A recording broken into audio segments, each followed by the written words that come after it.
La reconstitution de la chambre de la Grande Mademoiselle au château de Saint-Fargeau a été inaugurée ce vendredi 7 juin en présence de nombreuses personnalités.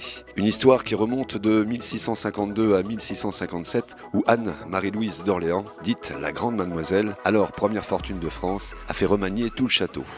Malheureusement, 2 incendies au XVIIe et au XIXe siècle ont détruit ces somptueux décors. Ce projet consistait à refaire une tentative de restitution de la chambre de la Grande Mademoiselle à partir d'une chambre délabrée qui n'avait aucun décor et dont il a fallu assurer le gros œuvre et tous les décors qui s'en suivent jusqu'au décor final.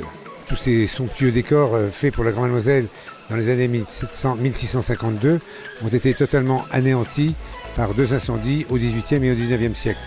Et aujourd'hui, grâce à des documents qu'on a récupérés, grâce à des rapports de scientifiques, on a essayé de mettre en place ce que pouvait être ce décor de chambre il y a 350 ans.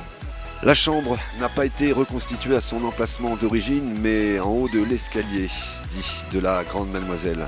Un lit en baldaquin, inspiré d'un modèle du château d'Azay-le-Rideau, a été créé et décoré par Noémie Guyot. Du mobilier a été acheté, des tapisseries d'Aubusson ont été acquises à travers la France et retouchées par les costumières du spectacle historique du château. Des menuisiers et des peintres, eux aussi bénévoles, sont également intervenus. Le projet a été entièrement financé par Groupama Paris-Val-de-Loire pour un budget de 80 000 €. Très active dans ce genre de projet, le groupe avait déjà participé à la remise en état du château de Monte Cristo dans les Yvelines. Il y a plein de pépites à sauver sur notre territoire, comme nous l'explique le président Pascal Maupoy.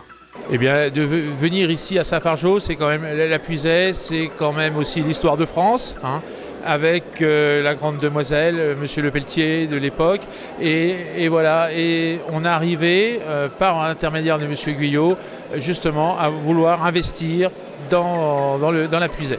Groupama, vous le savez, c'est une mutuelle de terrain. Et quand on peut justement être acteur dans nos territoires, on le fait.